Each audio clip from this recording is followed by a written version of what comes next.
What's up, Digidestins? This is Kyle D, better known as RideMyAvatar, and today we have none other than the top 16 from CoreTCG's recent regionals this weekend. They did a fantastic job running that event, so without further ado, let's talk about the top 16 decks. So guys, let's talk about the top 16, shall we? We had at least 4 Metal Greymons, 3 Alphas, 2 Gaios, 1 Reaper, 1 Yellow-Red Hybrid, 1 Wargreymon X, 1 Commandramon, 1 Grandis, 1 Security Control, and 1 Purple Loop. So, right off the bat, it's very interesting to see that Gaiomon, Alphamon, and Metal Greymon X are kind of becoming the more top dogs. They are placing a little bit higher in their format, which is really good to see. Gaiomon is a very powerful deck, so is Alphamon, so is Metal Greymon X. So it's good to see how these decks are panning out and they're actually doing. You know, it's also great to see the diversity on the end table here. You know, a bunch of one-ofs. I get Metal Greymon taking 4 wins is really tough for people to like and handle, but it just comes with the territory. And I know there was possibly a Oceanic regionals or something like that, or not Oceanic, a one in Europe side. I will post that video once I get the information. I have yet to get that information myself, so that'll be another video probably today once I finally get that info. So without further ado, let's actually take a look at where everybody placed. So first off, we got Jeffrey, Kevin, Ren, Sergey, Francisco,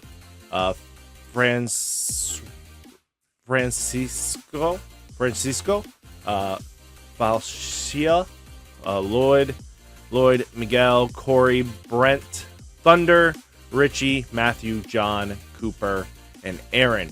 Congratulations, guys. You did a fantastic run this weekend. You got your invites. A lot of you guys actually got your invites with decks that are in the 1 categories, which is more of an achievement to say the least, especially since you're one of the few that actually achieved it. That is actually pretty awesome. So keep that in mind, guys. That's a really big achievement, especially getting top 16 with that. So without further ado, let's actually take a look. I mean, we'll take a look at first place. We have Jeffrey's list. Jeffrey's list is actually quite a little bit of interest here. We got no Davis in here at all. They're relying so heavily on their Blue Men Boost and Hammer Sparks because they're not expecting probably players to play Madoki Betas.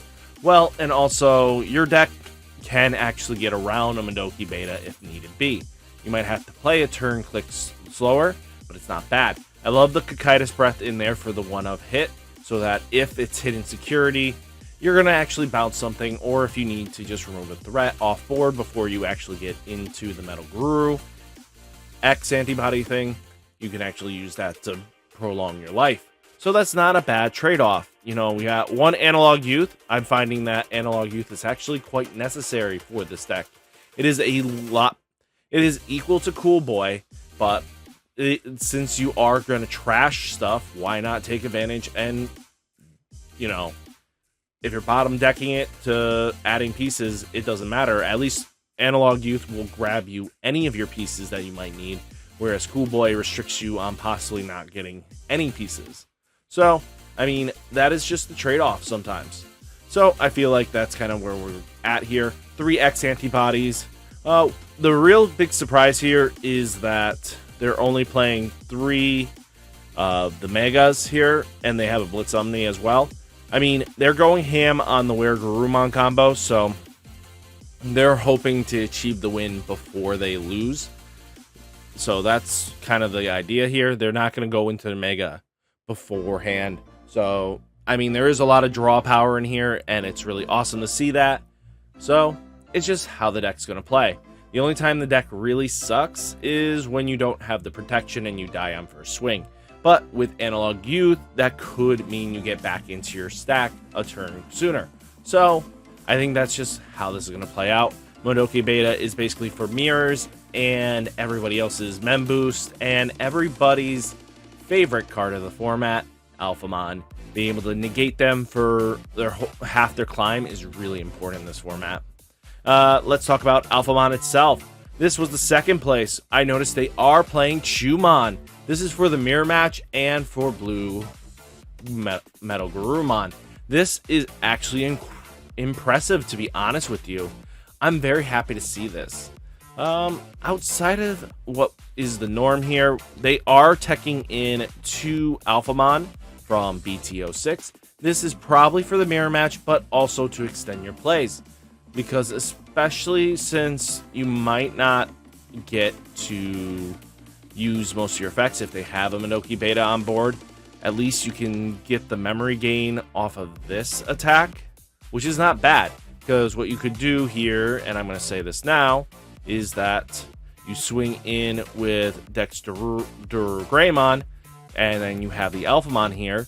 You're going to Digivolve into this Alphamon, and hopefully it only costs you have at least 1 memory to play with. Now this Alphamon with the X antibody that you just did now can gain you 2 memory back, resetting it back to your turn. He is decently powerful, especially since you can pay memory to get bigger. So it does help out, especially in the mirror match. You can get into certain attack categories that you weren't going to see otherwise, because sometimes you just need to get over those 12k bodies in security, especially if you don't have Alphamon or Yukin ready to go. So that's just how that's going to plan out. I mean, outside of the stock stuff here, there's nothing too crazy. I mean, playing 2 Kodas, really solid. 3 Yugis, really solid. 4 Cool Boys, we already know what these guys do. Kongu is just going to be Kongu. You know, shuts down that push turn from blue a little bit and any other deck. Breath of Gods is that Breath of the Gods. If they hit this in security, you survive the turn. But also being able to reboot your boss Digimon really does help get it out of threat range. Here is the Gaomon with Black Wargreymon. So this list is very stock, actually. What I'm noticing is just what a lot of players are playing now. They play the Agumons, Agumon X, Agumon, and then the Black Agumon is not a bad trade-off. The only problem I see with it is if you do it in Raising, you have to have this Greymon ready to go. So that's kind of the only trade-off that you have to be worried about. But since he is a blocker and is self-right, that's like the majority issue of the format is, oh, you have a blocker on board. How do I deal with this? Well, at least with this, you have some protection from the bounce of Metal Garuru, so you can block them for the turn. And then you also have option protection, which is really powerful because if they're trying to bounce you or, you know, try to blow your thing up, at least you have some sources to negate that ability. So that's just how that's going to pan out. I mean, even if you went into this Agumon and Raising, you just need to get into X antibody. Sorry, you need either one of these two, depending. If you brick on this, you're going to really need this. But if you brick on both, you're kind of screwed. So that's just something to look at. Outside of that, I mean, this Metal Greymon here, it just puts in so much work. That D-Digi evolution of one of your opponent's Digimon and then deleting a 3000 DP really does help out. But being able to swing in to your, while this Digimon has Dragon Can or Machine In trait, it also can attack your opponent's unsuspended Digimon. Really powerful, very strong. X antibody, the extra power boost here. Metal Greymon Alterius mode. Wargreymon. You know, popping the cool boys is really important in this format. So, and popping Yugis is really awesome. Gaomon is basically your pusher, especially since it has Reboot and Blitz. It's ridiculous sometimes. This card just causes so much damage. Omnimon for Blitz. X antibody, if their opponent can't get through it, then you have some issues there.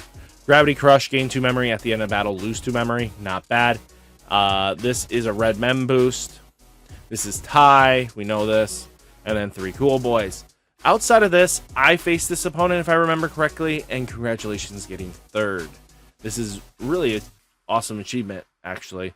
Outside of that, very, very great list. He was a very great player. I remember I misplayed in game 2 against him. If I just put the X antibody underneath my Digimon, I had game. We're looking at Demimare, Gabumon, and Gaze. Psychmon, this is Lilithmon Loop, by the way. It looks like the loop never dies, actually, and that's pretty cool. Just seeing this deck live in action is really powerful. We have like Psychmons here, can't reduce play cost. Gaze's to shut down. So Reaper matchup, any Death X that you're going to be seeing, you can negate this because of Psychmon, and that's all you need to do to prevent your opponent from really killing you. Is if you can prevent Death X, you're really in a good place. Gaze's, you know, the memory shut off. Gabumon is just because of the Eismon combo. Just scatter mode, swing in, dies, hope you draw a bunch of cards, trash a bunch of cards, set up your graveyard, your trash, and then go to town from there. I love that we have Lucemon here for the recovery because we are playing 2 Dead or Alive, which combos in nicely with the Lucemons and Cerberus Werewolf mode. Because of how this pans out, even if Eismon scatter mode doesn't die, you can go into Cerberus, and then if you have Dead or Alive and a Cerberus Werewolf mode in trash, you can just pop the Cerberusmon and go into Werewolf mode and gain 1 memory, which can be really nasty. What's also nasty is the security effect. So let's say you do have Cerberusmon in there. What's really can piss your opponent off is going to be the fact is if they hit this and you have Cerberusmon on board, instantly get into Werewolf mode, and then you gain 9 memory. It passes their turn, and then they have nothing else to do. So that's how that pans out. You have Lucemon Chaos mode, just pops Tamers or level 6s, which can be really useful. We know what Lilithmon does. She loops the daylights out of your opponent. It's a really annoying deck sometimes. Your opponent just has to deal with it. When this deck goes off, it goes off. Creepymon's just being Creepymon. Junomon to replace trash 3 cards from your deck, then return 1 Digimon from your trash to your hand. Gets you combo pieces back. What's really interesting about this list is the Ginkamon promotes are in here, and you're playing Jikumon and Ginkumon. This is really cool because now you have full access to your promotes on play abilities. So that can really extend your turn as well, because being able to pop delete when your opponent's level 3s, especially on this, is really useful because if they have Gaze up, it's just another way of killing things and getting things off the board. Avenge Kidmon, we play enough ammunition for this thing to be free. So win rate is just to get us into Zort defeat for cheaper. Deathclaw to pop our Cerberusmons and or scatter modes. Death Stinger is really awesome because gaining that 1 memory when we trash it, since we are not milling, the only way we're going to mill this is through Junomon, but a 4-cost pop something in most cases is really good. We are going to get to 20 in trash so we can pop a level 6, and if we have Lilithmon out, that's instantly meaning our opponent is losing out on resources here. And what do I mean by that? This is a 2-cost option at that point, and that's really nasty. And then you have Creepymon here that basically is going to play your Lucemon Chaos mode or Cerberus mode for free when you mill out yourself. Miss Memory Boost to extend your plays, and trash and get some resources in. Calling from Darkness is Calling from Darkness. Cycling your pieces back is huge, and Lilithmon loops it. And then you have Jack Raid for gaining that 1 memory for every 10 card. This is where the deck gets really annoying pretty quickly, and if you don't have enough blocking, they're just going to take their full turn for 20 minutes and loop you to death. Analog Youth is just extending it and setting up your trash. Zort is just going to play your Digimon back onto the field and get you ready. What's really nice about it is it can play majority of your Digimon, and there's only a very few select that you can't play. Like Werewolf mode, you can't play it with, but you'll have to grab the Cerberus. You can grab double promote to swing in for game. There's so much potential. There is no limits on this deck. So it's really cool to see Loop is actually still viable. D-Brigade coming in hot yet again. This deck just wants to come in this format. This has been the most tops D-Brigade has had coming into Digimon itself. It's ever since its conception, and even when it was added with the support from EX1, this has been the most stops it's had. I have seen no other format where D-Brigade has thrived this strong. So it's really awesome to see. We got Commandramons. We know what's going to happen. All the Commandramon die. You know, they're going to field the graveyard for your Darkdramon, and this Commandramon is your big boy. He's going to be cycling in, hopefully hitting more. You know, Kazu's your extender for power, but also your draw as well. Anytime your black Digimon is rested, you can draw one card and then trash one card. Really good. Then we have Izzy, just because we have really no offline targets. Death X is just such a boss this format. Chinchurimon, especially if they hit this insecurity, that means instantly de-digivolving that boss Digimon, and that means their X antibody is offline sometimes. And that's going to help you immensely. Just that one hit insecurity can just set you up for the next turn. Hagurumon is just Hagurumon. You may play one, trash one machine type, draw your cards. It just fuels your graveyard. It gets you all set up. Ultimate Flare, being de-digivolved to get them to a rookie, is really awesome. Iron Fist Onslaught, pop boss Digimon is really useful.